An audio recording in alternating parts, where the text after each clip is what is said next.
Hey there, Drowsy Historian here. Tonight, you're not storming a battlefield or running from plague carts. There's no revolution to shout over, no empire to burn.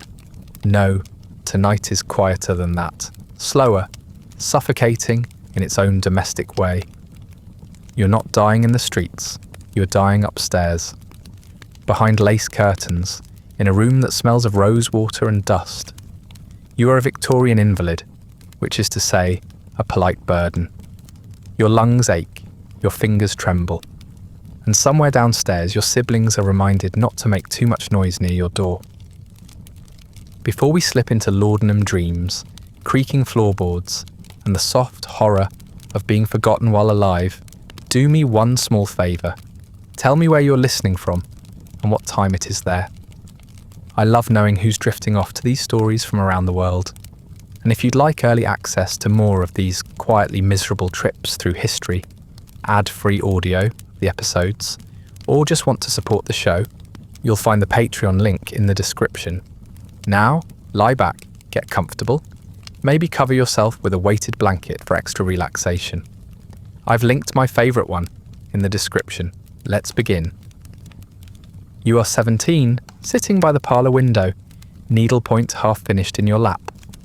The afternoon light filters through lace curtains, yellowed at the edges but still respectable. The house smells faintly of lavender polish and coal smoke. Outside, the street is quiet but proper.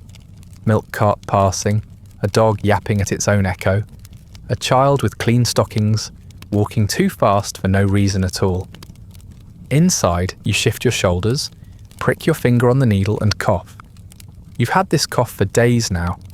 A dry little thing at first, nothing dramatic, just the kind of tickle you suppress at the supper table so as not to interrupt father's reading of the paper. But lately, it's grown more insistent, more personal. You cough again, and this time, it takes a moment to stop. Your mother looks up from her correspondence, her brow tight with concern that isn't quite worry. It's the damp, she says, as if naming the culprit might chase it out. We'll move you away from the window tomorrow. You nod, obedient. You move your embroidery hoop back to your lap and try again. The thread tangles. You cough once more and your chest hums faintly in response like a violin with a cracked body. By evening your father suggests that perhaps you've been doing too much reading. Not the serious sort, of course. The novels. Those can cloud the head, he says, folding his newspaper.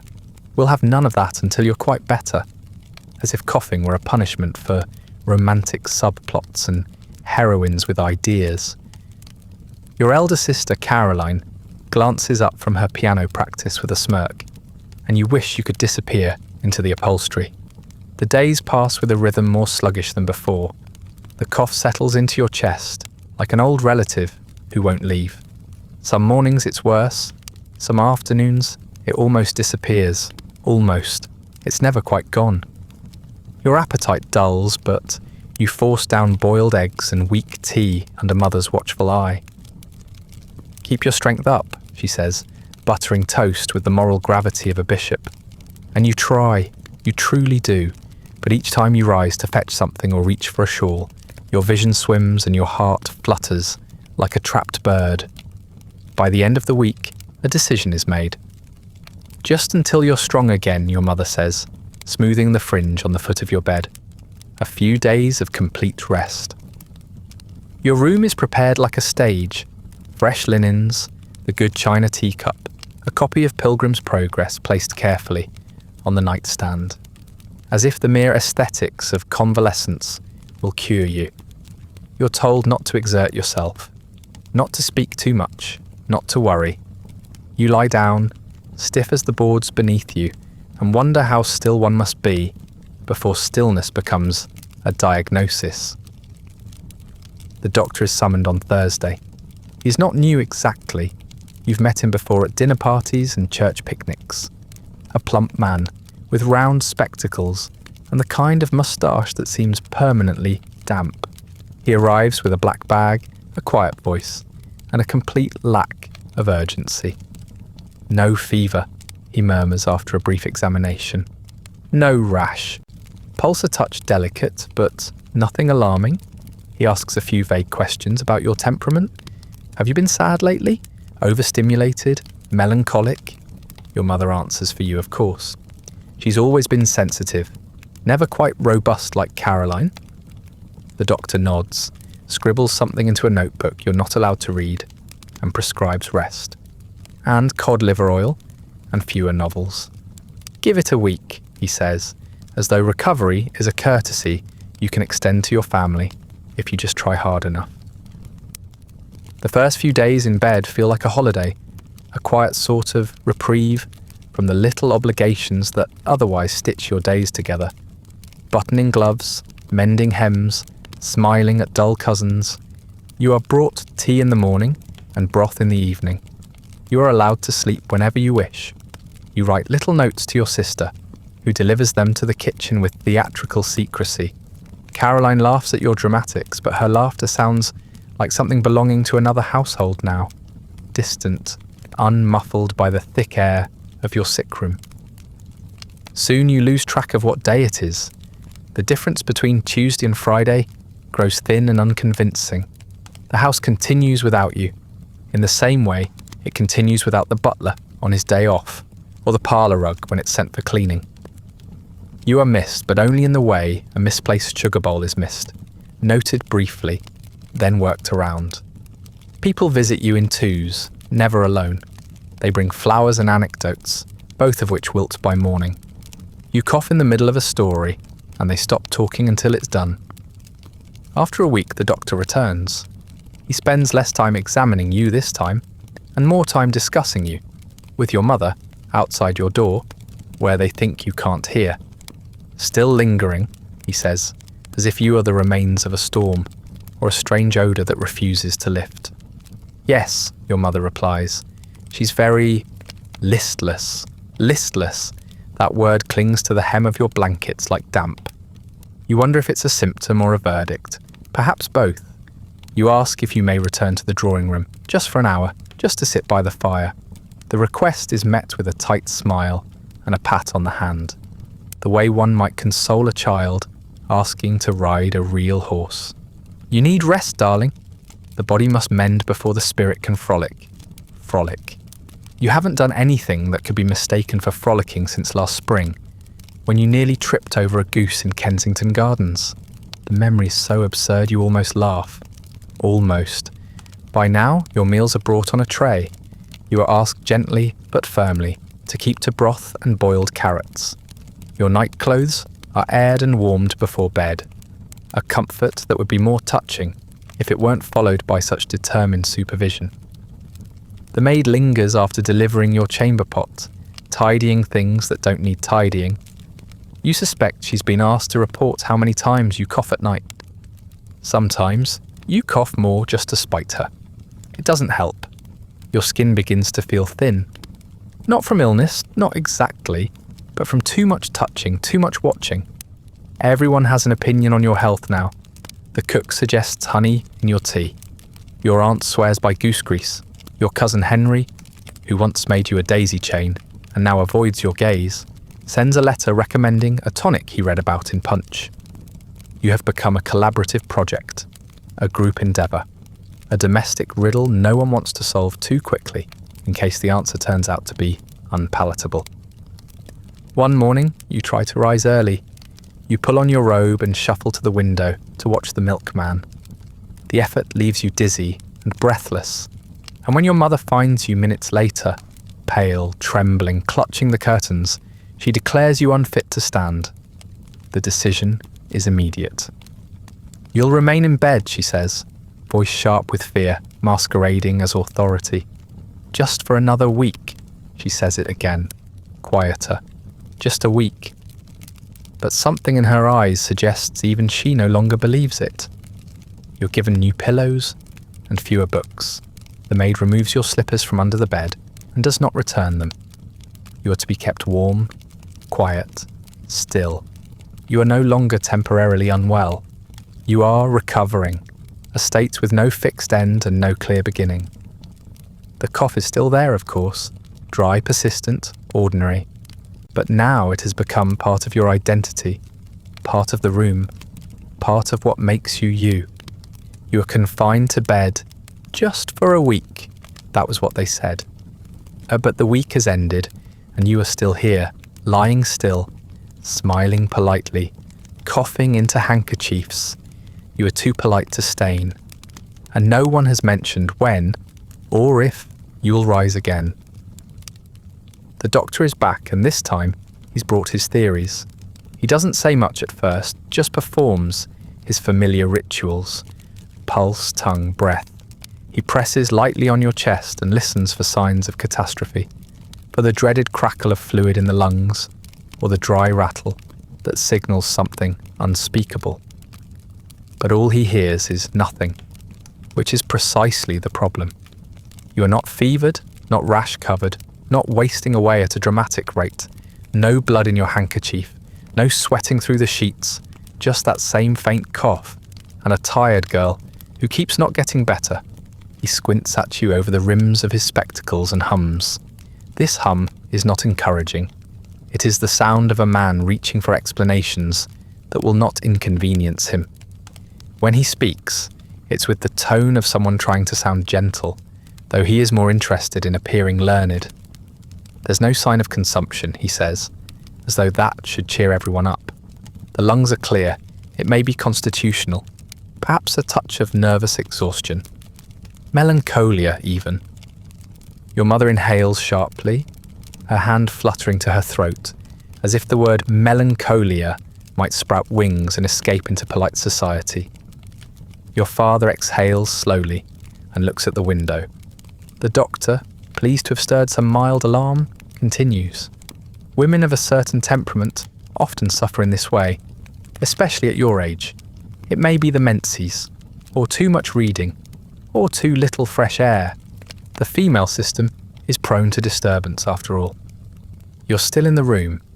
That's the part no one acknowledges. You're sitting upright against your pillows, in a nightgown that no longer fits properly, sipping water with shaking fingers. And yet, somehow, your diagnosis is happening as though you're furniture. Something to be observed, categorized, managed, but not consulted. You could say something. You could say that you don't feel especially melancholic. You could mention the moments of clarity, the sharpness that cuts through the fog, the way you notice everything now, the uneven scrape of the maid's shoes on the floor, the way your mother's rings clink against the tray, the damp behind the curtains no one else seems to notice, but you don't speak, because they're not listening, and because you're too tired to be doubted again.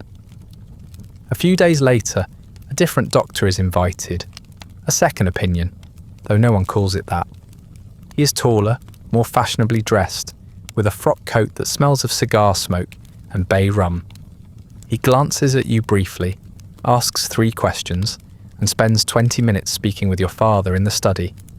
You overhear words like delicacy, latent predisposition, and uterine sensitivity. That last one makes you grip the blanket so tightly your knuckles turn white. You are 17.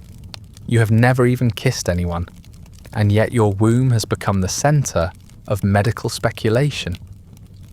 When the doctor departs, he leaves behind a folded slip of paper bearing a recommendation: absolute rest. Not just from walking, but from worry, from stimulation, from thought. The nerves, your mother says knowingly, though she has never had a nervous complaint in her life. They must be calmed. You are not certain what your nerves have done to deserve this, but they are to be subdued all the same. A chair is moved into your room for guests who may wish to visit without standing. The curtains are drawn earlier now to avoid over-exciting you with sunset. Your books are removed, even the Bible, which seems an overreach, but no one asks your opinion. The family Bible remains in the drawing room, untroubled by coughs. You are offered a pamphlet on the virtues of stillness instead. You don't read it. Your mother begins to speak in softened tones, as if the volume of her voice might shatter your spine. Your father avoids your room entirely. He sends messages through your sister, who now knocks before entering like you've become a separate species of houseplant. Papa says to get well soon, Caroline tells you with a faint smile. You nod. You want to ask what that means, to get well, when nothing is wrong that anyone can point to. But instead, you thank her and ask if she can bring you one of the better oranges. She forgets.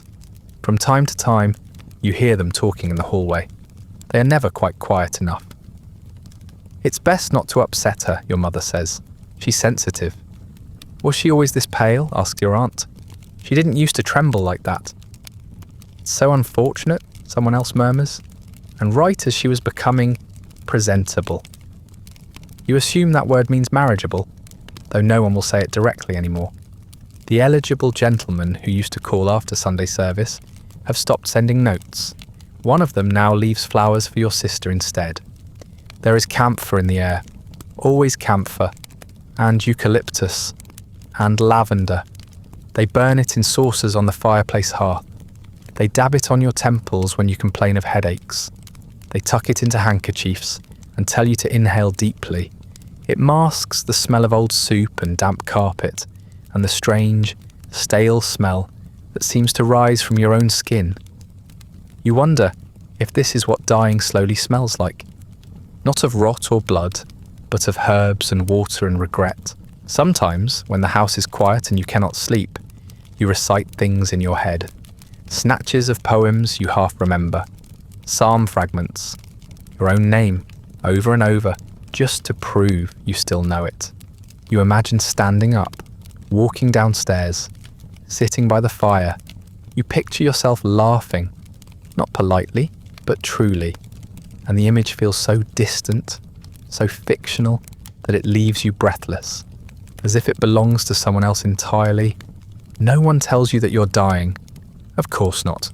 That would require certainty, and certainty is not fashionable in medical circles these days. You are simply unwell, under the weather, a bit delicate. The doctor writes this in his logbook. Delicate, and then underlines it. You picture the words sitting there in ink, neat and official, on a page you'll never see. A permanent entry in someone else's record of your life. The word is repeated often, and with increasing emphasis. You've always been delicate, your mother says, as if remembering a fond story. Even as a baby, you cried if the wind blew the wrong way. Your father uses the word too, though more distantly.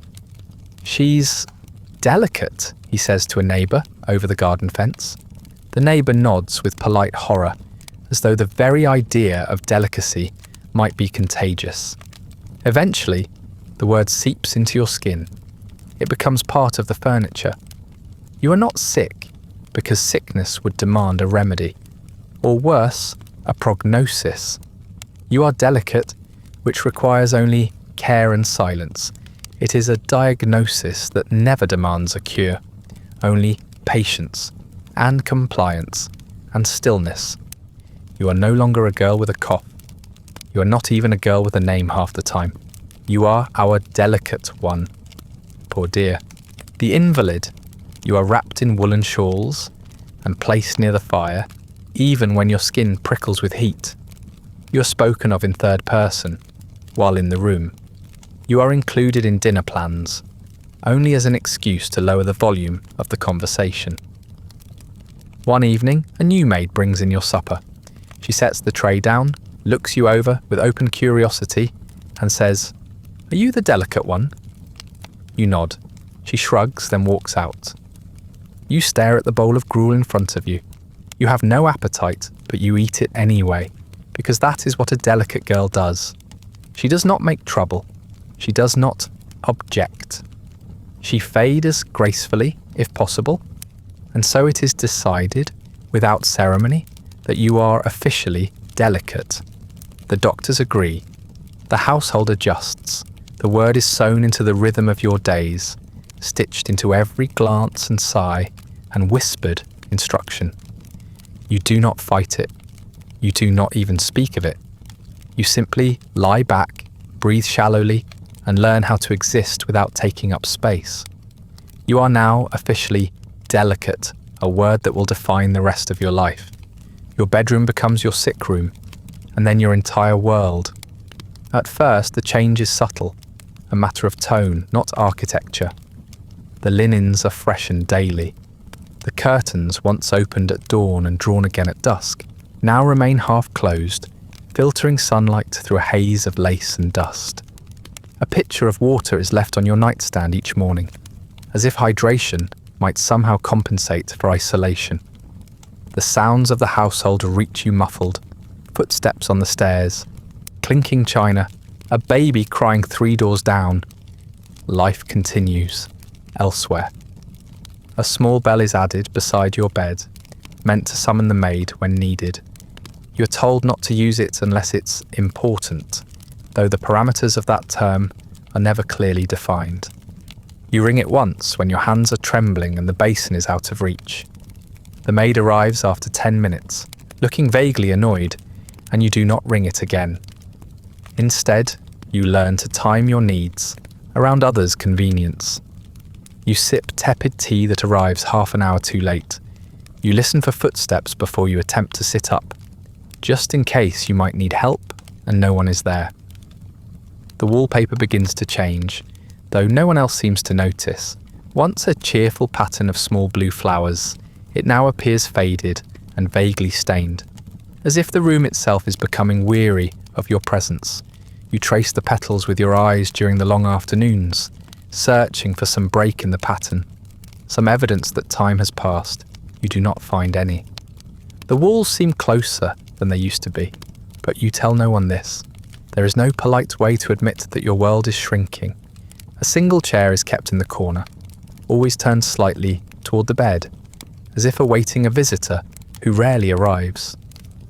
When someone does sit in it, they usually perch for no more than 15 minutes. Hands folded neatly, voice carefully modulated. They ask how you are and do not want an honest answer. They bring small gifts, lavender sachets, clean handkerchiefs, little books of devotional poetry, and leave them on the table beside your untouched broth. The gifts accumulate, the broth congeals, the visitors stop coming as often. You are read to daily, whether you wish to be or not. Caroline is assigned the duty when her piano lessons permit. She does not protest, but she reads with the mechanical cadence of someone fulfilling a task for which she will later expect credit. The selections vary. Psalms, bits of moral fiction, excerpts from the Lady's Guide to Health and Happiness. You listen with half-closed eyes, not out of sleepiness, but out of fatigue. The words wash over you like bathwater gone cold. Familiar, tepid, slightly sour. When Caroline leaves, you exhale as if surfacing. Food becomes its own quiet ritual. The same meals rotate: thin porridge, stewed prunes, weak broth, toast without butter. Everything arrives lukewarm, in a dish that rattles faintly, on the tray as it's placed on your lap. You eat slowly, out of obligation, not hunger. Sometimes if you wait too long, a skin forms on the surface of the milk. You swallow it anyway. To protest would be ungrateful. To refuse would be inconvenient. You're too polite for either. The windows fog in the morning and again in the evening, sealing you in with your own breath. You try once to open them, just an inch, and are scolded gently but firmly. The damp, your mother reminds you, as though damp air is what made you this way, and not the sheer act of being a girl with no escape. On clear days, you can see the garden. Children play there sometimes, not yours but someone's. You hear their laughter and close your eyes. You pretend, for one moment, that the air on your face is real. Time dissolves in this room. The hours stretch and collapse with no real structure to bind them. Breakfast comes when it comes. Tea arrives early or late, or not at all. Sometimes, your mother forgets what day it is and no one corrects her. You keep a small notebook on your bedside table, where you try to mark the passage of time, but your entries grow increasingly vague. Grey day, coughed again, dreamt of rain. Eventually, you stop writing anything at all. Still, you continue to write letters, long ones, addressed to no one in particular. You begin them dearest, and never finish. You write of memories you aren't sure are real. Trips to the seaside, a red ribbon lost in the grass, a robin that followed you once through the park. You tuck the pages under your pillow, where they grow soft with time. You do not send them. You wouldn't know where to send them, even if you could. Your dreams become strange, not nightmarish exactly, just unsettled. You dream of hallways that lead nowhere, of staircases that bend in on themselves. You dream of tea trays with nothing on them, of visitors whose faces blur before you can speak their names. You wake up feeling older, though the mirror insists otherwise. Your face remains pale, smooth, forgettable. You try to smile at your reflection. It does not respond. You are instructed not to exert yourself mentally. Your mother frowns when she catches you writing. The doctor, who now visits monthly at most, has warned that overuse of the imagination may worsen your condition. Girls of a certain sensitivity must guard against overstimulation, he says, while stirring sugar into his tea. You wonder how much stimulation a girl can get from staring at a water stain on the ceiling. You do not ask. The house grows louder in your absence, or perhaps you've just grown more attuned to it. Doors slam, boots echo. The baby cries. Caroline sings arpeggios far too loudly and is gently reminded not to excite her sister. You're not angry with them. You're not anything with them. You are upstairs behind a closed door, wrapped in flannel and camphor and polite forgetfulness. You are the silence in their soundtrack, noticed only when it pauses. Visitors are brief, their conversation briefer. No one wishes to speak of your condition, so they speak of the weather, or of relatives you've never met, or of small safe scandals that happened at church. One aunt, the daring one, who once wore Turkish slippers to Christmas supper, dares to suggest, "You may be lonely." "Nonsense," your mother replies. "She has us all, and her books besides." You say nothing because agreeing would be dishonest and disagreeing would be rude. The aunt does not return. You are given little occupations to keep your spirits up. Needlework, though, your hands cramp now, and your thread tangles twice as often as it used to. Folding linen napkins, though you're not strong enough to lift the full stack. You once embroidered an entire cushion cover with tiny forget-me-nots, and it now lives on the sofa in the sitting room, where no one remembers who made it. You recognise your own stitches, but do not say so. You are not certain they'd believe you. Holidays come and go with little fanfare. Your gifts are brought upstairs and unwrapped in silence. You receive a bonnet you cannot wear and a book you're not supposed to read. You thank everyone with a practiced smile. Once on your birthday, Caroline gives you a small mirror edged in silver. "So you can check you're still here," she says, laughing lightly.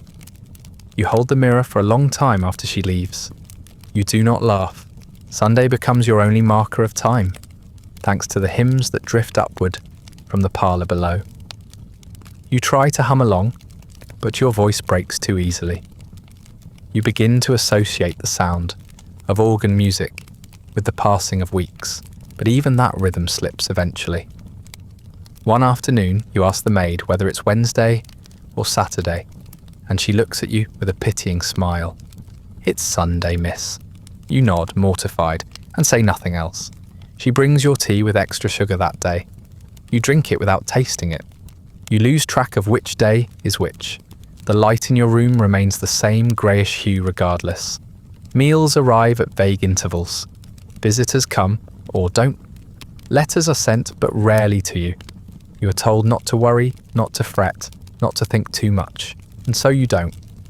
But when you forget it's Sunday, the one day you're supposed to remember, you're scolded. Not harshly, but with the disappointed tone reserved for lapses in manners. "It's Sunday, darling. One must always remember the Sabbath." You apologise, though you're not sure what for. You lie back, close your eyes, and try to remember what Sunday used to feel like when it meant getting dressed. Going outside, walking under trees, singing without trembling. You cannot quite recall. Eventually, the household brings in reinforcements. You are not told this directly, of course. It is simply decided on your behalf, and then it happens. One morning, the maid does not arrive alone. Behind her comes a woman in a dark blue uniform and a face carved from stone. She is not cruel. She is not kind. She is efficient. The nurse, your mother explains later, as if this is the natural next step in your existence. You are no longer simply unwell. You are a patient now, which requires management. The nurse introduces herself with a nod, not a smile. She speaks in clipped, deliberate tones and smells faintly of starch and soap. Her boots creak only once when she walks. She does not fuss. She does not coo, she assesses. You, apparently, are an object to be rearranged. Pillows fluffed just so, limbs aligned with symmetry, sheets pulled tight enough to silence a protest before it forms. Poor posture leads to poor breathing, she says on the first morning, tightening the blankets around your ribs. You do not argue. You're already learning not to speak unless prompted.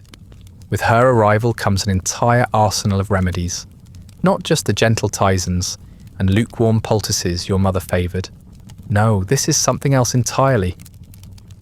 There are bottles now, jars, instruments in metal and wood, things that clink and rattle and sting. You are shown them sometimes, but rarely told what they do until it is already happening. One day, she brings in a pair of gleaming leeches in a covered dish. To draw the heat, she says, they are placed on your spine and allowed to swell with your blood until your vision fades. Another day brings a mustard plaster, hot, sharp, searing. To stimulate circulation, she explains, you shiver violently for hours afterward. You are purged weekly, sometimes more. The nurse arrives with a spoon and a look of supreme disinterest. The mixture varies, senna, castor oil, some bitter compound that tastes of copper and despair. You're expected to swallow it all in one go. Better out than in, she mutters, as if this is a comfort. You clutch your belly for the rest of the evening and pray not to soil the linens. You're scolded when you nearly do. Laudanum is introduced shortly after, a viscous liquid that tastes faintly of flowers and burns like something darker beneath. Only when absolutely necessary, the nurse says, measuring drops into your tea. At first you resist. You have heard stories of girls who slip away under its influence, minds dulled, appetites erased, thoughts fractured like cracked glass. But the pain in your joints grows worse. The tremors in your hands become impossible to hide. So you take it, one night, then another. Eventually, you stop asking what's in your tea. You just drink it. Electrotherapy arrives with far more ceremony. The doctor returns, this time with a contraption that looks like a cross between a music box and an execution device. It whirs faintly. Wires trail from it like ivy. Galvanic stimulation, he calls it, with the pride of someone unveiling a new opera. You're told to lie still, while pads are attached to your temples, your wrists, your ankles. Then the current begins. Not enough to convulse, but enough to burn behind your eyes. You may feel a tingling sensation, the doctor says, moments before your entire spine jerks like a marionette. You do not scream. You are praised for this. The nurse keeps records in a small black book. She does not show it to you. You suspect your entire life now fits inside it. Blood pressure, appetite, bowel movements, behaviour. On good days, you are described as calm. On bad days, you imagine the word agitated scrawled beside your name in unforgiving ink. You are not allowed bad days for long. They result in more rest, more purgatives, less light. Stillness, the nurse reminds you, is the beginning of recovery. You wonder what she thinks the end looks like. You are allowed 15 minutes of upright sitting each afternoon, propped by pillows and monitored closely. Your arms are folded over your lap like a child at a church service. Your head lolls if you try to hold it too long. Some days the effort makes your gums bleed. You're not permitted to walk without assistance, though the nurse only offers it on her schedule. The one time you attempt to rise without her, You collapse after 3 steps and are scolded for endangering yourself. Do you want to get worse? She demands. The answer, of course, is irrelevant. Your body is no longer yours. It is a site of maintenance, of routine, of quiet deterioration behind a facade of care. You are bathed with a cloth, carefully, clinically. Your hair is brushed but never styled. Your fingernails are clipped but never polished. Your bed linens are changed with mechanical precision. You begin to understand what it feels like to be managed but not seen. Loved, perhaps, but in the way one loves a houseplant, fondly, from a distance, with occasional water and the hope it might someday bloom. Your mother visits less frequently now. When she does, she sits stiffly and reads aloud from the Christian Invalid's Companion, her voice soft but unconvincing. Suffering, the book says, is the crucible in which the soul is made pure. You do not disagree, but only because you're too exhausted to engage in theology. You nod gently, as you're expected to. You fold your hands. You accept your sanctification like a tax. You are praised for your compliance. It is the only currency left to you. When you do not complain, the nurse writes cooperative in her ledger. When you do not weep, your mother whispers to guests. She bears it so well. You are congratulated for your stillness, your meekness, your virtue. Illness, it seems, is only noble when performed correctly. Any evidence of suffering must be subtle, dignified, pleasing. You are allowed to fade, but not to flail. Pain is acceptable, protest is not.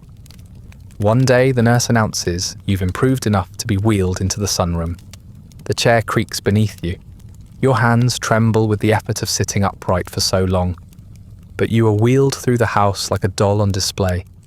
A cousin you haven't seen in months exclaims at how rosy you look, despite the dark hollows beneath your eyes and the stiffness in your limbs. Must be all the rest, she says. You smile faintly. You do not point out that rest has become indistinguishable from paralysis. That evening, you are returned to bed and left in silence. The sunroom experience is not repeated. You are told you must build your strength gradually. You must not get ahead of yourself. You must not hope too visibly. Hope, after all, is destabilizing.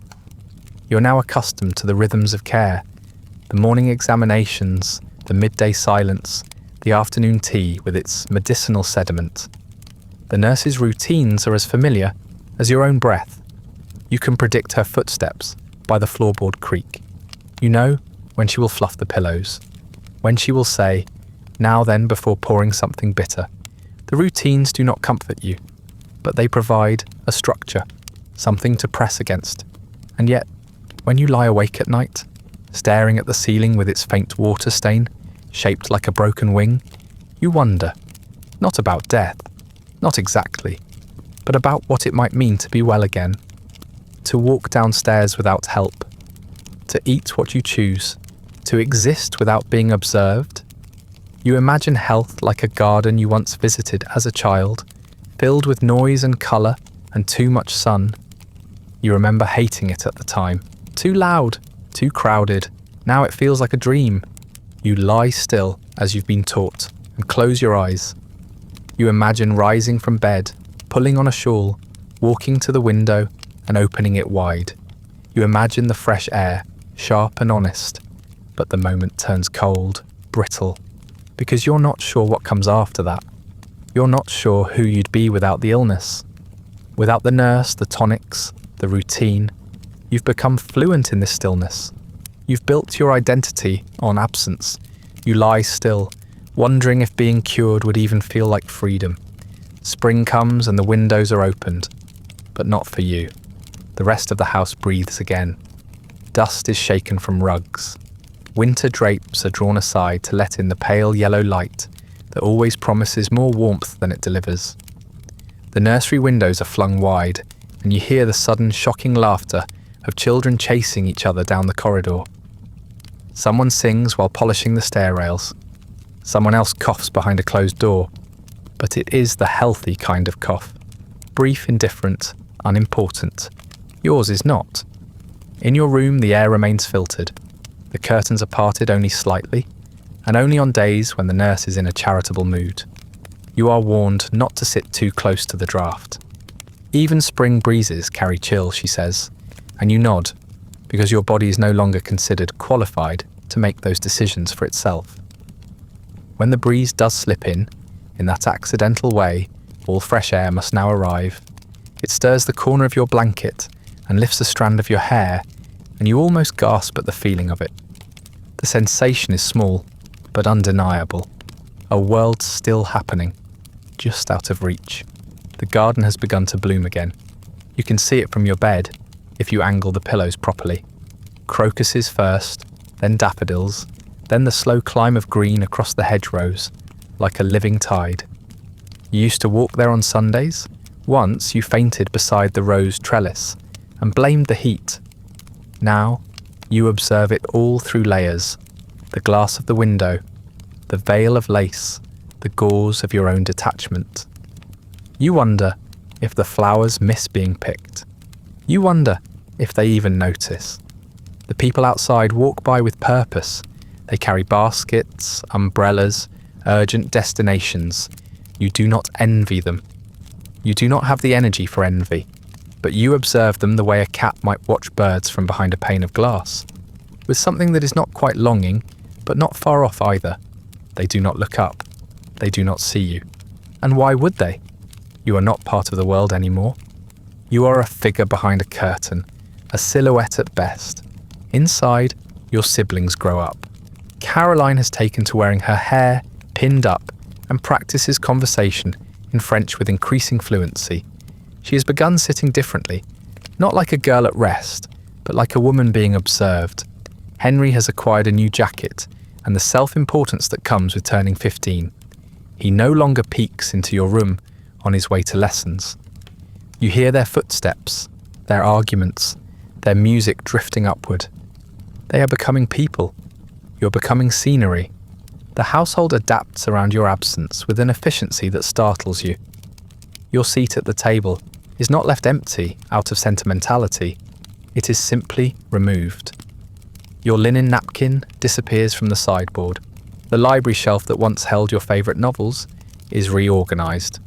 To avoid temptation, someone says, though no one asks whether you're still tempted. You no longer have a key to the drawer where your letters were kept. Not because it was taken, you simply forgot where it was placed, and no one thought to remind you. The suitors who once lingered politely in your presence have stopped asking after you. The young man who used to carry extra currant buns to church in case you sat nearby now gives them to your sister. You are not offended. You do not blame him. You just notice with the same quiet detachment you now apply to everything.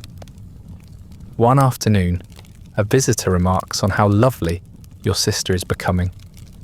Much like her poor sibling used to be, she adds, as if you'd been donated to charity. No one corrects her. You're permitted to look at the garden through lace curtains, but not to walk in it, not even with assistance, not even with the nurse's arm steadying you. Too much exertion, they say. Let's not undo all this progress. You want to ask what progress they mean? The fact that you can now sit upright for an entire hour without vomiting? The ability to keep down weak tea if you sip it slowly enough? You want to ask, but you don't. You have learned by now that the desire to leave your room is interpreted as a symptom, not a request. One morning the maid forgets your name. She does not do it maliciously. She brings in your tray, sets it down, and calls you Miss Emily, which is not your name, but the name of the housemaid who died of scarlet fever 2 years ago. You correct her gently, and she flushes. Of course, miss. So sorry. Must be the early hour. You smile. She avoids your room for 3 days after that, sending a younger girl in her place. The younger one doesn't speak at all, just leaves the tray and disappears.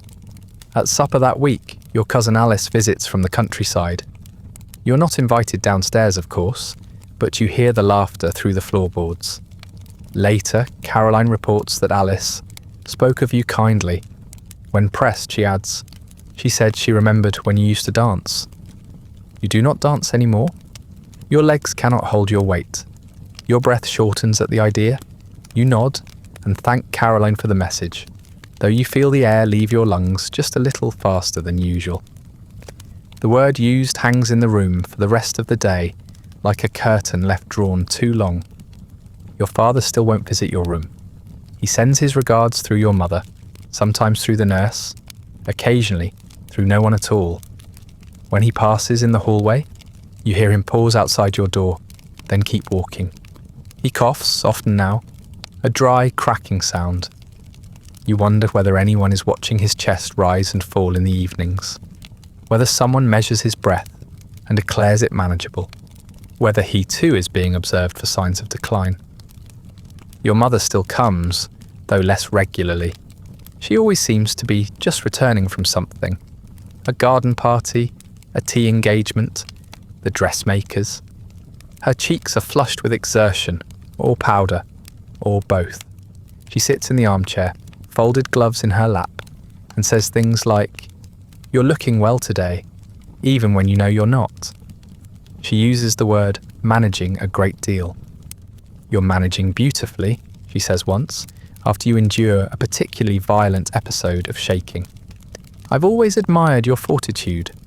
You want to ask her what managing means. You want to ask if it means you're improving, or if it simply means you're not dying fast enough to warrant alarm. You do not ask. You nod. You fold your hands. You let her talk. She speaks of Caroline's upcoming recital, of Henry's exam results, of a new carpet for the sitting room. She does not ask if you have been outside. She does not ask if you remember how sunlight feels on bare skin. You suspect she knows the answers already. Once, as she adjusts the pillow behind your back, she refers to your little spells. You pause, unsure whether she means the coughing, the shaking, or the periods when you stare at the wall for hours. You do not ask for clarification, it doesn't matter. All of it is contained now, under euphemism. Your illness is a polite one, not dramatic enough to scandalise, not gruesome enough to fear. It can be spoken of in drawing rooms without anyone losing their appetite. The curtains are drawn again in the late afternoon. The light slants in at a sharper angle now, yellow turning to amber, the dust visible in the beam. You watch the particles float and settle, over and over again. Outside, someone calls for a child to come in for supper. Inside, a tray is collected. A chamber pot is emptied. The nurse writes something in her book. You do not ask what. You haven't asked in weeks. You realise, quietly, without drama, that the house does not need you. Meals are cooked, floors are scrubbed, guests are entertained. Children grow. Plans are made. You are not required for any of it. You're not consulted. You're not missed in any practical way. Your presence is ornamental. Your absence would be awkward for a few days, and then not at all. The knock comes just after tea, not the nurse's firm knock, not the maid's hurried one, but something altogether more delicate, a visitor's knock, theatrical and tentative, like someone unsure whether to disturb a room or a tomb. You turn your head slowly toward the door, not out of curiosity, but habit. A moment later, your mother enters, trailing perfume and purpose, followed by your sister, who carries a folded shawl and a box of rouge. Aunt Levvenia is here, your mother says, with the kind of brightness that makes it sound like an honour rather than a burden. Do sit up a bit. We'll have you looking your best. There is no consultation, no question of whether you feel well enough, no space for protest. You are propped with extra pillows, your hair hastily brushed and twisted into something resembling order. A dab of rose water on the temples, a pinch of colour to the cheeks. You blink into the mirror Caroline holds up and barely recognise the person staring back. Pale, hollowed, painted into passable health. You look like a girl in a portrait, posed just on the edge of Vanishing. But you're told you look radiant, and that is enough. You're instructed on what to say.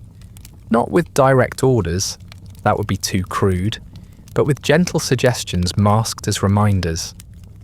If she asks after your condition, just say, much the same, no need to worry her. And do thank her for the biscuits she sent last month. Smile a bit more, It's reassuring. You practice the phrases in your head. Much the same, so very grateful. The Lord provides. They do not sound like you, but perhaps they never did. Aunt Levvenia arrives 10 minutes later, trailing silk and lavender, and the kind of hat that implies both wealth and judgment. She clucks softly when she sees you, as though you're a wound she is determined to inspect without flinching.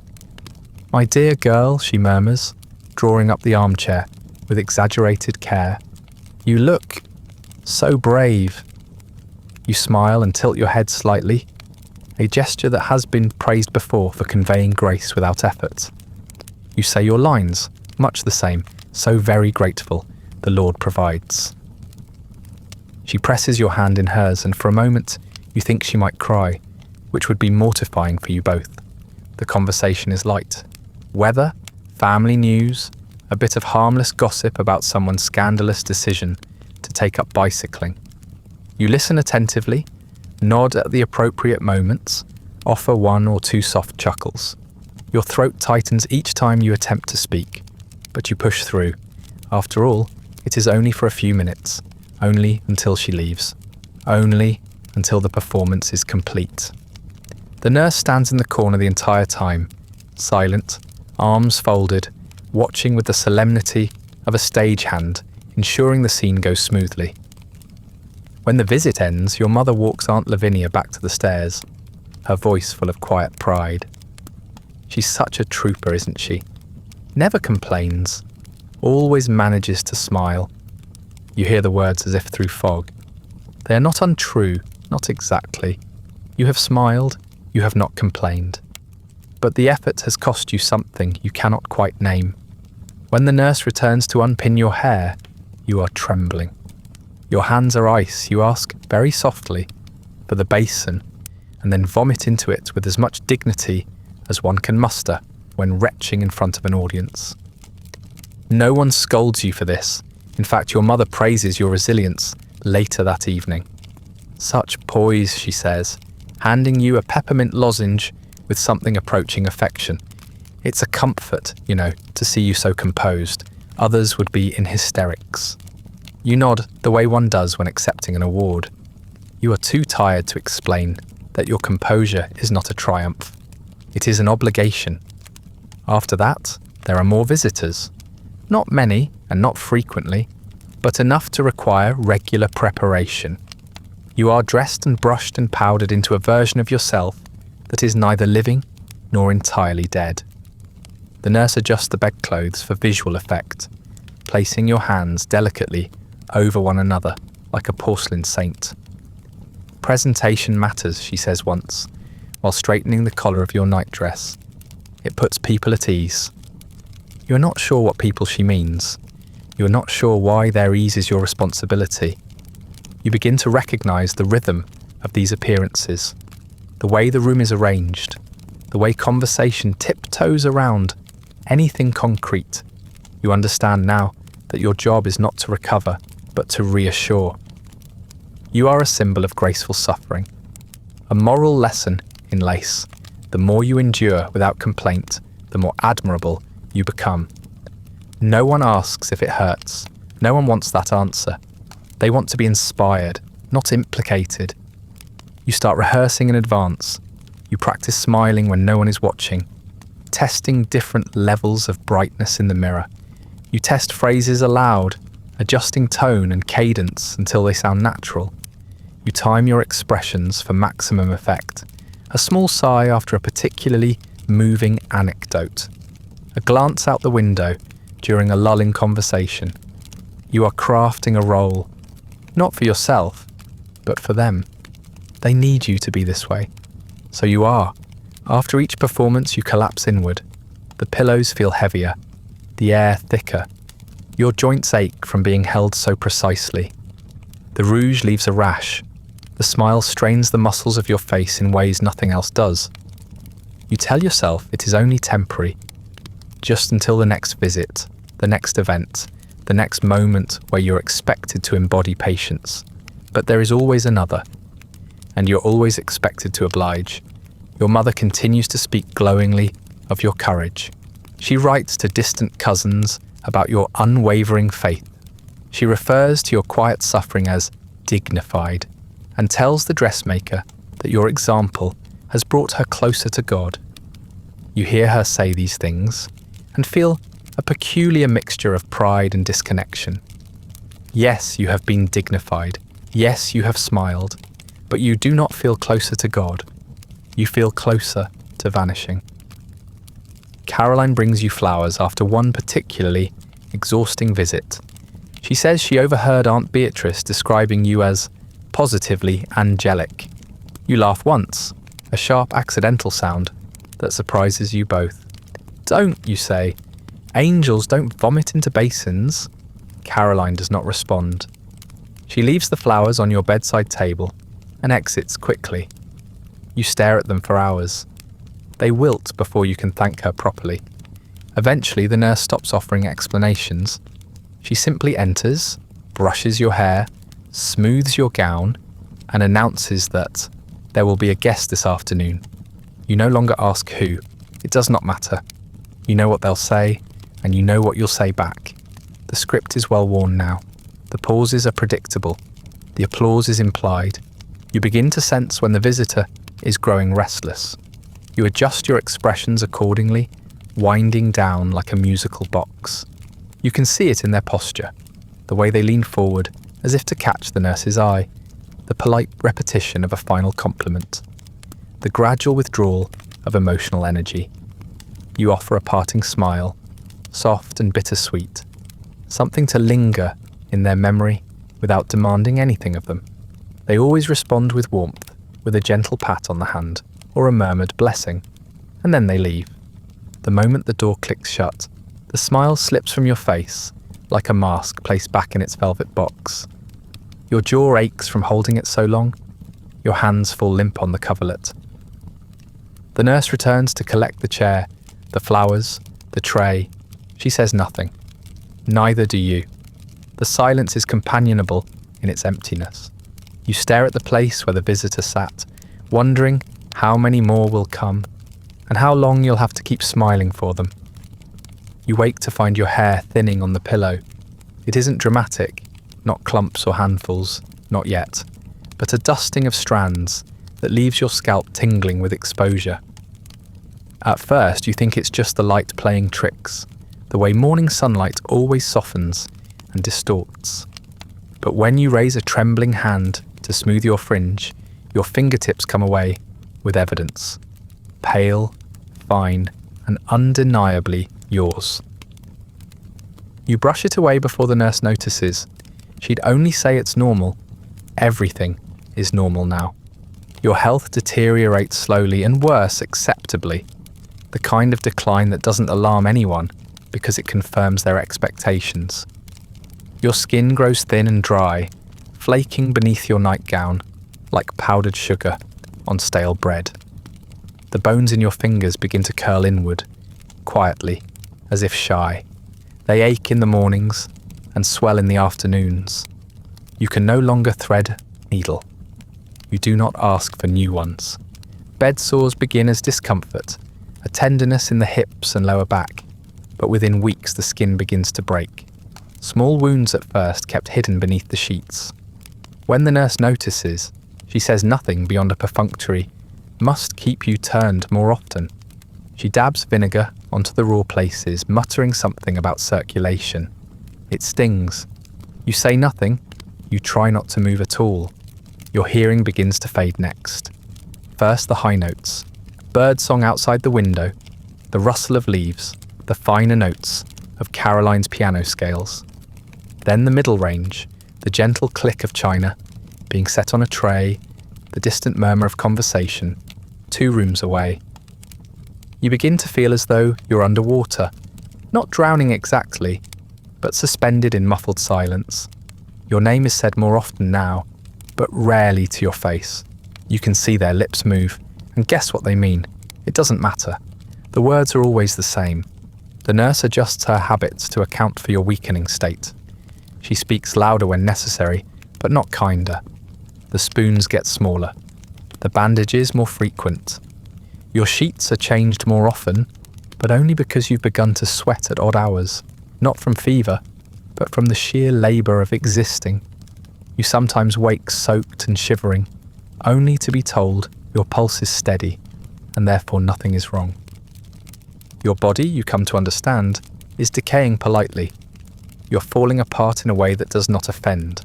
No screaming, no blood, no spectacle, just a soft unravelling.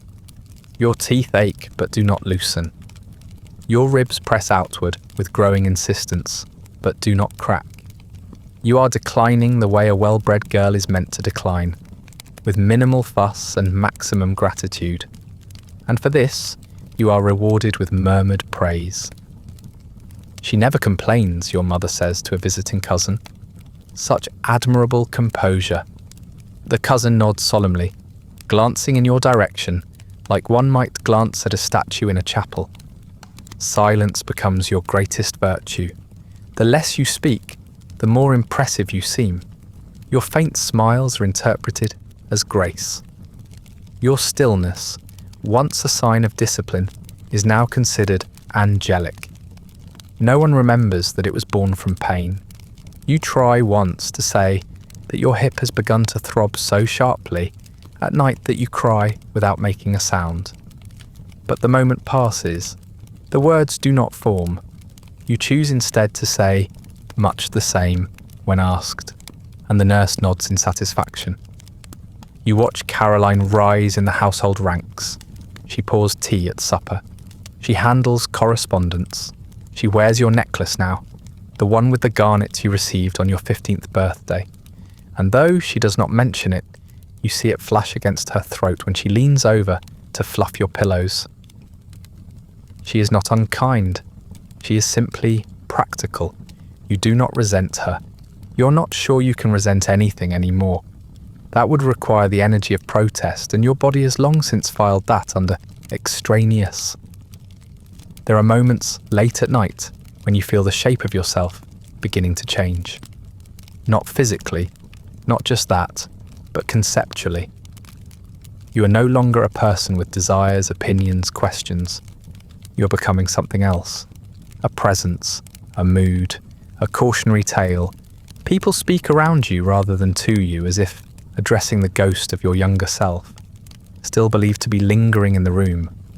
You don't blame them. That girl had more to say. Your dreams become disjointed. They are no longer proper stories, but flickers. A tree blowing sideways in a wind that doesn't touch you. The feeling of cold water on your feet, though you're nowhere near a shore. A door that never opens but always clicks. You wake from them disoriented, certain you've forgotten something crucial. The nurse tells you dreams are a sign your digestion is improving. You don't correct her. Your mother's visits become shorter. She carries a book now, sometimes knitting, sometimes letters she intends to answer, but rarely does. When she speaks, it's in fragments. The vicar's wife had her baby. Henry passed his examinations. There's talk of a new rail line. You nod at each bit of news like an echo. She rarely waits for your response. You think, perhaps, she likes being able to talk without the pressure of engagement. You are her confidant without the inconvenience of conversation. Once you drop a teacup. It slips from your hands before you realise it's unsteady. It shatters on the floor, a thin, sudden sound that shocks even you. The nurse arrives within moments, frowning. Your mother, already in the hallway, peers in. Careless, she says. Not cruelly, not sharply, just matter of fact. The nurse cleans the mess. You're not given another cup for the rest of the day. Your vocabulary begins to shrink. You forget words mid-thought, not out of confusion, but out of disuse. You stop describing how you feel, because there is no appetite for complexity. You say, tired when you mean terrified, chilly when you mean lonely, fine when you mean nothing at all. They accept these answers with relief. They would rather you lie than make them uncomfortable. You oblige. Sometimes you catch glimpses of yourself in the mirror. Not often. It's kept angled away now, half covered with a shawl to protect you from your own reflection. as if your face has become a source of infection. You peer around the edge occasionally. Your cheeks have sunken, your eyes are ringed in grey. Your mouth, once soft, now looks like it was drawn in pencil and rubbed halfway out. You do not recoil. You are not surprised. You have watched this happen day by day. You are simply noting progress. Your condition is now referred to as unfortunate, not tragic, not concerning, just a soft, disapproving sigh of a word. "It's so unfortunate," says the neighbour lady when she visits your mother. "Such a shame." The shame is not in your suffering, but in its longevity. You have refused to die at a convenient pace. Your survival is becoming awkward. You're still spoken of sometimes. You know this because the walls of the house are thin and the staircase carries sound. One morning, you wake early and hear voices drifting up from below. Your mother's and the nurse's. They are discussing the new ointment, your appetite, the state of your lungs, but there is something different about the tone. They speak of you the way one speaks of weather. It's grown worse again. I don't expect a change. We'll simply have to endure it. You're no longer a subject of medical interest or familial anxiety. You are atmospheric. Later that day, a second cousin visits with a plate of biscuits. You're too weak to greet her, so the tray is left on your dresser. You hear her whisper in the corridor, "Is she still?" followed by the faint murmur of confirmation. No name, no elaboration, just still, as if your presence is a question mark hung over the entire household, as if continuing to exist is an inconvenience no one wants to acknowledge too directly. The nurse returns in the afternoon with another tonic. She administers it with the same firm care as always. You thank her, as always. She pats your hand and says you've been very brave. You do not correct her. You are not brave. You are obedient. You are exhausted. You are silent because silence is rewarded. That night, you hear them whisper about you on the stairs, the way people whisper about the weather. A fact to be noted, endured, adjusted for.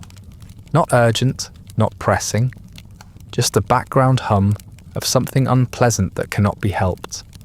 You listen without listening, eyes fixed on the ceiling, where a crack has begun to grow. It splits the plaster in a long, thin line, perfectly straight. You trace it with your eyes again and again until you fall asleep. A new doctor is summoned.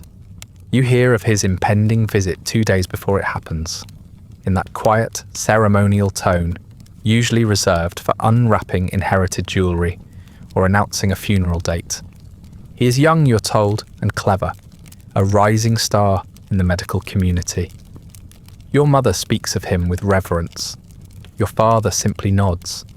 The nurse says nothing, but her lips tighten when his name is mentioned.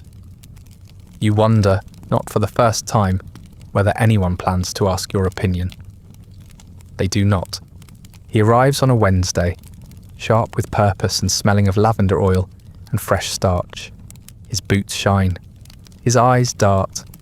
He carries nothing but a slim case and a great deal of certainty. The nurse smooths your hair before he enters, pats your hand like a reluctant prop master checking the stage. "Sit up, dear," she says. "First impressions." As if this is a courtship. As if you're here to impress him. The new doctor introduces himself briskly, his voice clipped and precise, as though he's reading aloud from his own journal. He does not ask how you are. Instead, he observes. He looks at you the way a collector might regard a cracked porcelain figurine, with interest but no intention of repair. He shines a light into your eyes, presses your wrist, peers into your throat, and makes a small humming sound that you already hate.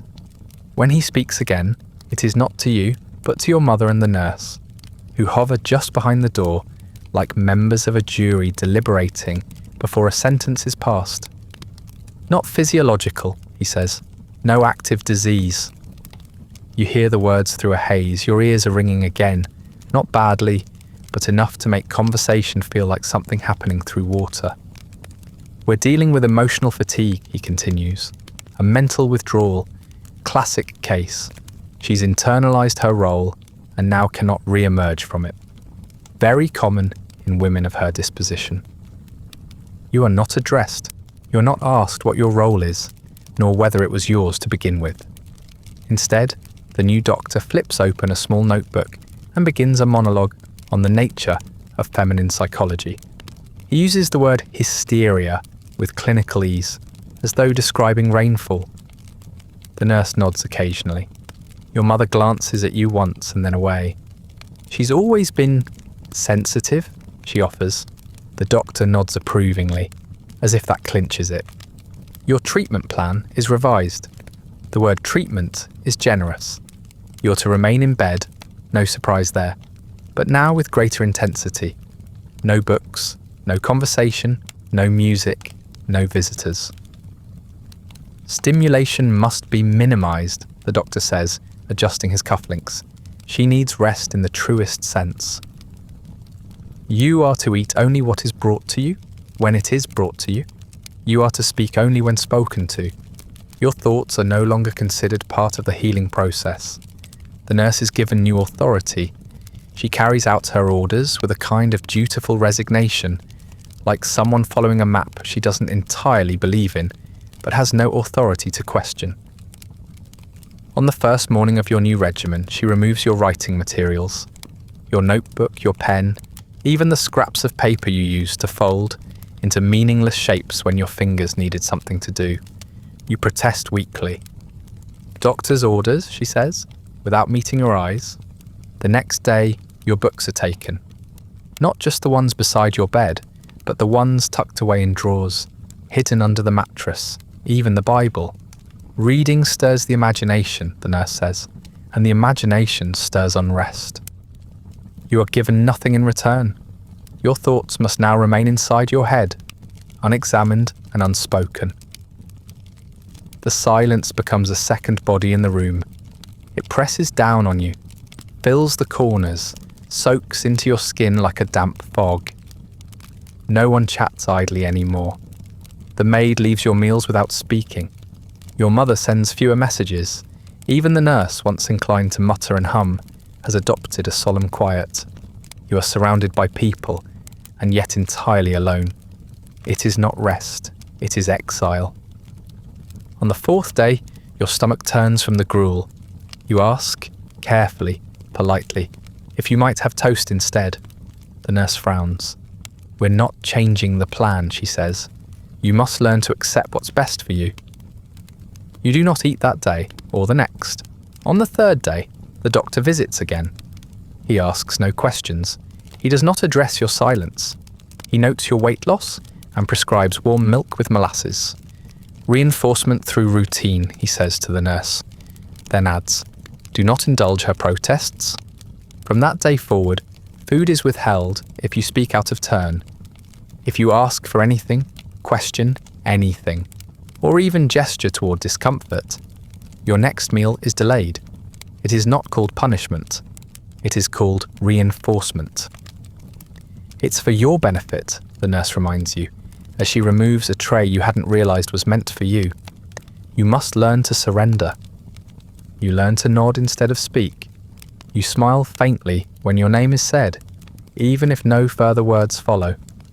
You do not weep anymore, not because you lack sorrow, but because crying now feels like a provocation, a breach of your prescribed docility.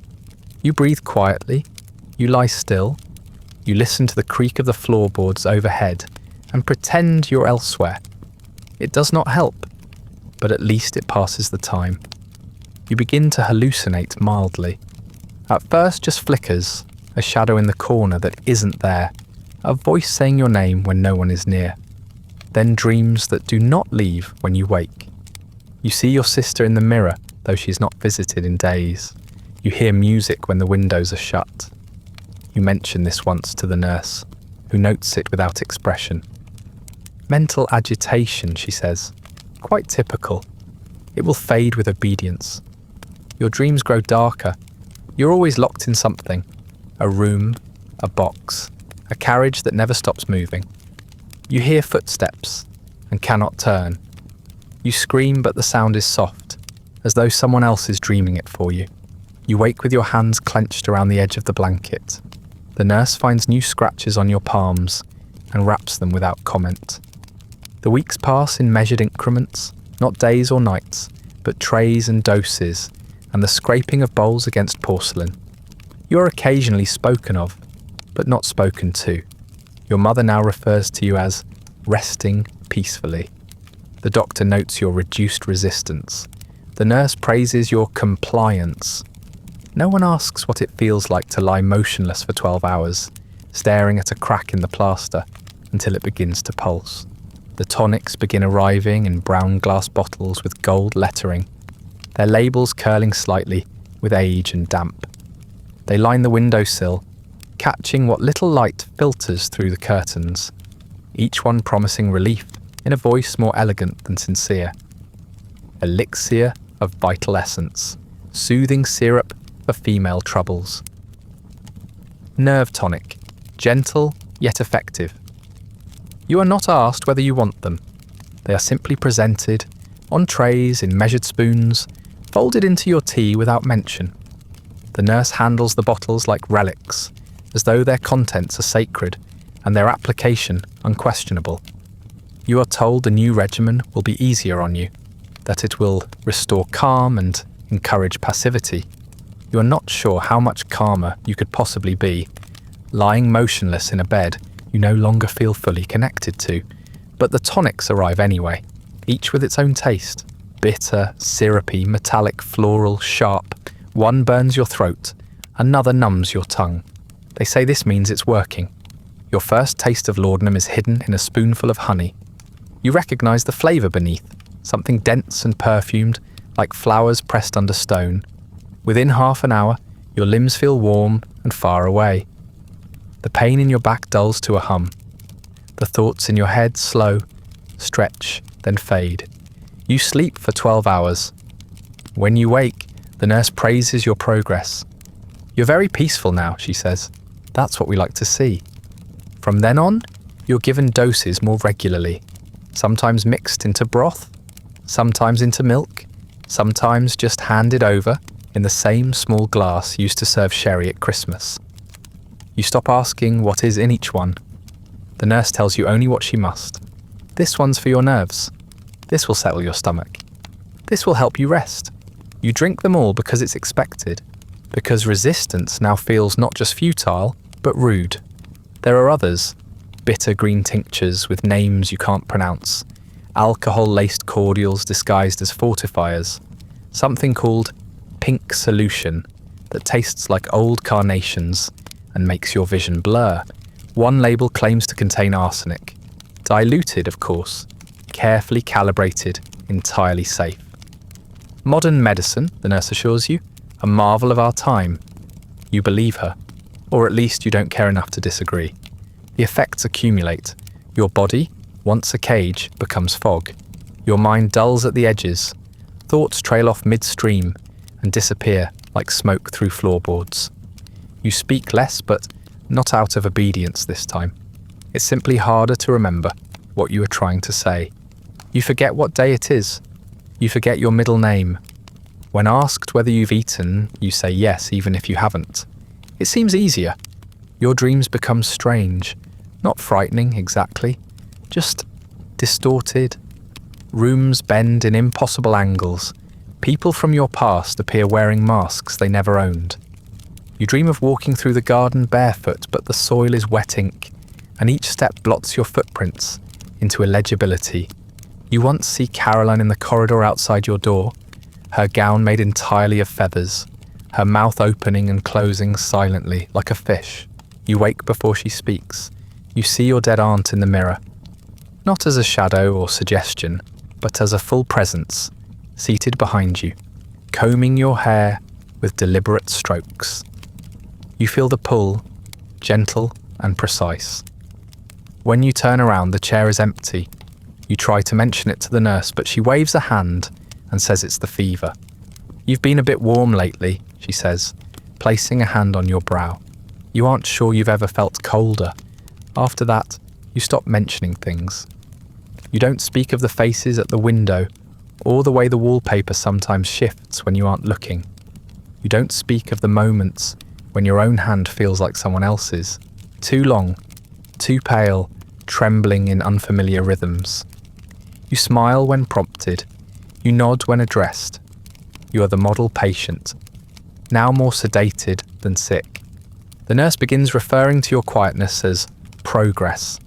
The doctor's notes, which you glimpse once upside down on a clipboard, include the word stabilised. Your mother tells guests that you are resting comfortably, though she no longer brings them to your bedside. You are still a figure in the house, but no longer a point of interest. Your decline has become ambient, absorbed into the background, like the faint ticking of a clock no one listens to anymore. You overhear the doctor tell your father that this stage is ideal for healing. She's docile now, he says, receptive, no longer resisting the regimen. Your father does not reply, or if he does, it's too low to hear.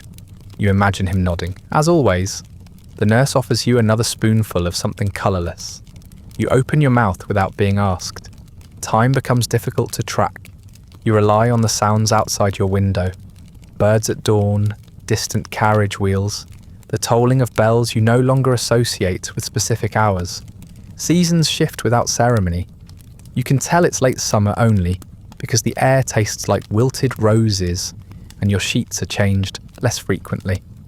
You wake sweating and forget to mention it.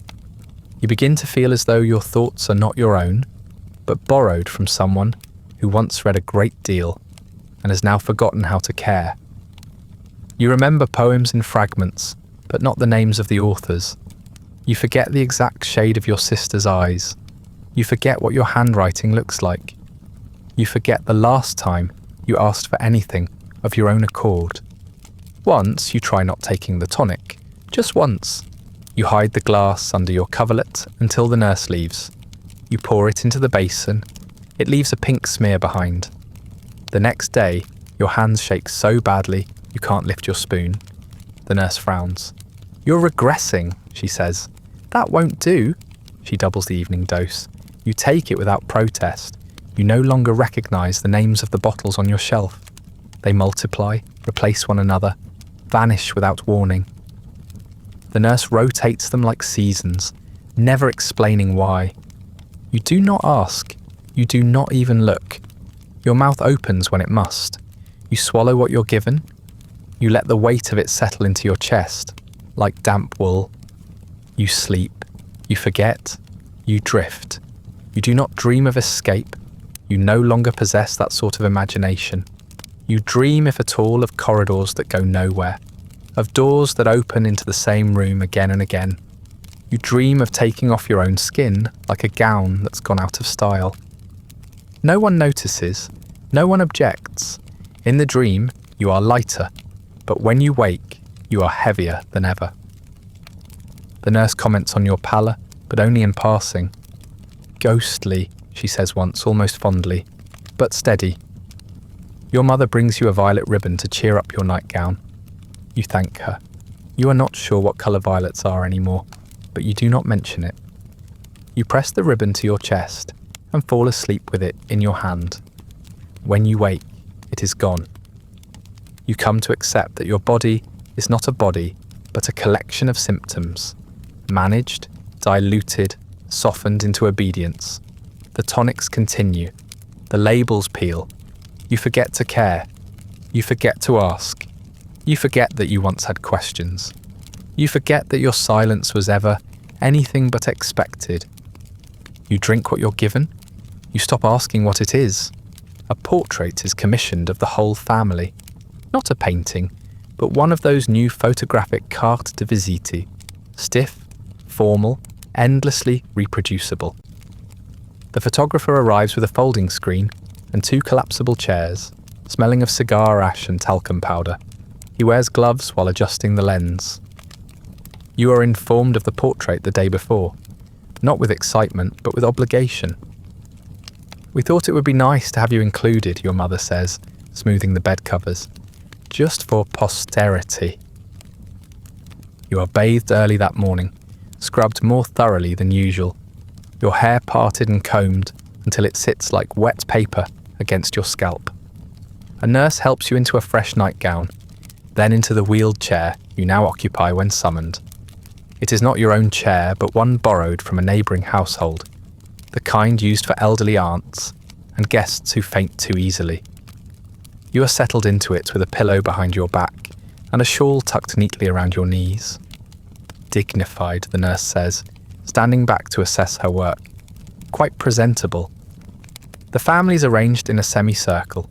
Your father seated with his cane, your mother behind him, your brother in a stiff-collared jacket, your sister with a ribbon tied just so. You're positioned last, half concealed behind a large fern that's been brought in for balance. You do not object. You don't have the energy. The fern's fronds brush against your sleeve, and for a moment you wonder if the plant will leave more of an impression in the photograph than you will. You're told to smile, but not too broadly. A soft expression, the photographer advises, is more timeless. You arrange your face into the required neutrality, the kind you've come to perfect through months of passive compliance. The flash explodes with a sharp pop, and in the silence afterward, no one says anything. You are wheeled out again before the chairs are folded and the screen packed away. Later, when the portrait arrives, you're there, just barely, a pale oval in the shadows, your outline blurred by the leaves of the fern. From that point onward, you are wheeled out, only when it is deemed necessary. Birthdays, holy days. The rare occasion when extended family passes through and someone thinks it would be polite to say hello. You are always clean, always quiet, always placed in a corner where you can be seen but not lingered on. You are thanked for your presence, as one might thank a flower arrangement. You are never asked how you are. When you begin refusing food, no one calls it refusal. They call it delicate appetite or sensitive digestion.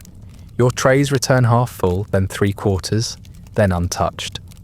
The nurse notes it and adjusts your dosage accordingly. More tonics, fewer solids, broth replaces gruel, milk replaces broth, water replaces milk. You are not hungry, but even if you were, you doubt you could finish a spoonful without trembling. Your hands no longer grip reliably. You sometimes wake to find you've spilled something in your sleep. You miss Christmas dinner entirely. No one mentions it. You hear the carols, muffled and distant, the occasional burst of laughter from below. Someone drops a fork and curses softly, followed by shushing and a reminder that she's just upstairs.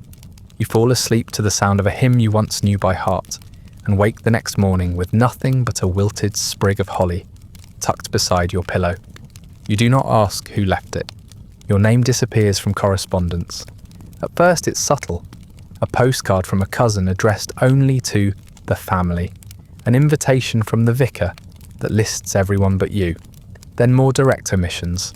Your mother writes to an old friend, updating her on Caroline's piano progress, Henry's growing height, father's minor cough. There is no mention of you. You read the letter before it is sealed, then fold it shut without a word. When you point it out to the nurse, she shrugs. It's simpler this way. A neighbour stops your mother in the street and asks after the youngest. Your mother pauses just long enough for it to be noticeable, then replies, "She's very peaceful now." You hear about it later, from Caroline, who recounts the moment with a nervous laugh, then quickly changes the subject. You do not ask what peaceful means. You suspect it no longer implies living. You still receive visitors now and then, but fewer with each passing month. They arrive with cautious expressions and the subtle panic of people entering a room that might alter their mood. They speak softly. They speak briefly.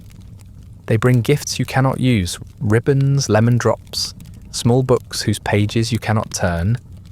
You thank them and smile as required. They leave quickly.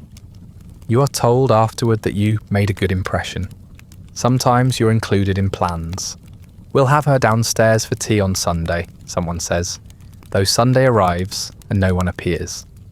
"She might enjoy hearing the piano," someone suggests, but no one brings you near it. You remain in your room, where the curtains are drawn, to prevent sun on the wallpaper and the flowers wilt without water. You stop wondering if these plans will happen. They are less promises than habits of speech. Your family begins to forget the particulars of your care. Your mother no longer remembers which medicines you take and when. Your father sometimes enters the wrong room before realizing you are not there. Caroline brings the wrong shawl. The nurse corrects them, gently but firmly, and reminds them of the schedule, the routine, the expectations. They apologize with vague smiles, as if they've forgotten what it is they're forgetting. The nurse becomes your only constant. She still speaks to you, though rarely of anything meaningful. You're holding up well. Another quiet day, then? The rain might help you sleep. Her voice has softened over time, no longer brisk but resigned. You sense that she too is becoming part of the furniture, a fixture beside the dresser, as much a part of the room as you are. Sometimes she hums as she works. You do not recognize the tune. One afternoon, you catch your reflection in the mirror and do not recognize yourself. It is not age that surprises you, nor illness, but the expression, vacant, expectant, like someone posing for a portrait they know will not be kept. Your mouth is slightly open, your eyes are unfocused. You touch your cheek, and the face in the mirror does not react. You look away and do not look back. You try to speak less and less, not out of obedience anymore, but because the words no longer come naturally. You forget how to begin a sentence. You forget the rhythm of conversation. You answer questions with nods or blinks. When the nurse asks if you are in pain, you cannot decide. You don't remember what pain feels like without the filter of medication. You say nothing. When you dream now, it is often of rooms with no exits, a hallway that leads to a locked door, a stairwell that disappears beneath your feet. You wake without panic. These dreams are not frightening. They are familiar. They are accurate. Your voice, once soft and formal, begins to sound foreign when you hear it aloud. It cracks more often now. You stumble over names. You struggle to remember how you used to speak when you were well, how your tone shifted when teasing your brother, how you leaned into vowels when reciting poetry, how you laughed. You try to recreate the sound once and feel foolish. The laugh catches in your throat and dies there. The room is quiet. You lie still. The window is shut, the curtains drawn. You breathe in and out and think of nothing at all. Eventually your body gives out for good. You die quietly, though not suddenly. One evening, the nurse finds you asleep and, by morning, still. No struggle, no final gasp, just the last breath fading into the room like steam from a cooling teacup. No one was with you when it happened. The doctor recorded the time with indelicate precision. Your mother did not cry. Your sister stayed upstairs. The body was washed, dressed, and carried out before midday. The sheets were changed. The window was cracked open for air. No one spoke of it in more than a sentence. You were gone, and the world, so practiced in overlooking you, barely noticed you'd left. Years later, no one asks your name. The house still stands, more or less. The hedges are trimmed twice a year. The steps are mossy in places, but solid. The window panes have been replaced, though not recently. They rattle in the wind. Inside, the wallpaper is yellowed, the brass dulled, the portraits on the wall faded until even the eyes have forgotten what they once saw. The family line has thinned, and the neighbours no longer remember exactly who lived there, only that they were respectable and that one of the daughters was unwell. No one mentions you by name. They mention your brother, who joined a bank in Edinburgh. They mention your sister, who married a solicitor and moved to Brighton. They mention your father's business, which failed quietly after the railway skipped the village. They mention your mother's Sunday teas, which were always punctual and always served with the same lemon biscuits. But you are a pause in conversation, a place where memory trips and recovers without comment. You are not in the family memoirs. When your nephew commissions a short history for a family anniversary, 80 printed pages, bound in blue cloth. Your name does not appear. There are photographs, your brother in a rowing club uniform, your sister holding a parasol in a walled garden, your parents seated beside a hedge that no longer exists. The caption reads, "Family at Leisure, circa 1880. In the back row, behind the fern, there is a vague shape, blurred by shadow. No one knows who it is. No one asks. Your letters, such as they were never kept. Your books were absorbed into the household collection or given away during one of many spring cleanings. Your possessions, the ones that had once marked your place in the world, slowly vanished without ceremony. The bonnet with the velvet trim went to a cousin who later lost it on a steamboat. Your writing desk, stripped of its contents, was sold for 6 shillings. Your comb was cracked. Your nightgowns became cleaning rags. Your hairbrush disappeared altogether. You're not buried in the family plot. The church records contain no entry under your full name, only a vague notation under female to unmarried of poor constitution. The date is approximate. The headstone is generic. A small moss-covered slab at the far edge of the cemetery, so close to the wall it's nearly hidden by ivy. No inscription beyond the year. A gardener once tripped over it and muttered a curse. He did not notice the initials carved faintly beneath the lichen. The room you died in is used for storage now. Not often, not formally.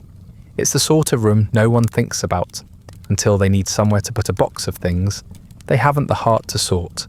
Old coats, a broken umbrella, a stack of newspapers bundled in twine, the window sticks, the plaster peels. One year, a family friend stays in the house during repairs to her own home and is offered the room. She lasts one night. Something about it, she says, musty, a bit melancholy. The sheets are changed. The room is locked again. The nurse who once cared for you left the household long ago. No one remembers where she went. It's assumed she married or perhaps took work with another family. The maid who clears the room after her finds a handkerchief with your initials embroidered in one corner. It's yellowed with age, frayed along one edge, and folded with the care that suggests it had been forgotten deliberately. She throws it away. In time, the room becomes part of the structure of the house, no more or less significant than the pantry or the root cellar. Children are told not to play in it. Guests are not shown it during tours. It becomes a place associated with a vague unease, the way some rooms are. No scandal, no tragedy. Just a door no one opens unless absolutely necessary. The people who knew you best forget you gradually, without cruelty. Caroline grows old, loses her hearing, forgets her French. She tells stories of her youth that no longer line up with the facts. In one version, she was the eldest. In another, she was an only child. Sometimes she remembers brushing someone's hair in a sick room. A cousin, she says, or a neighbour's girl. She never recalls your name. She doesn't think to try. In her will, she leaves the garnet necklace to her granddaughter, with a note that reads, "For my dear Eliza, it suited someone very gentle once. No one asks who. No one makes the connection.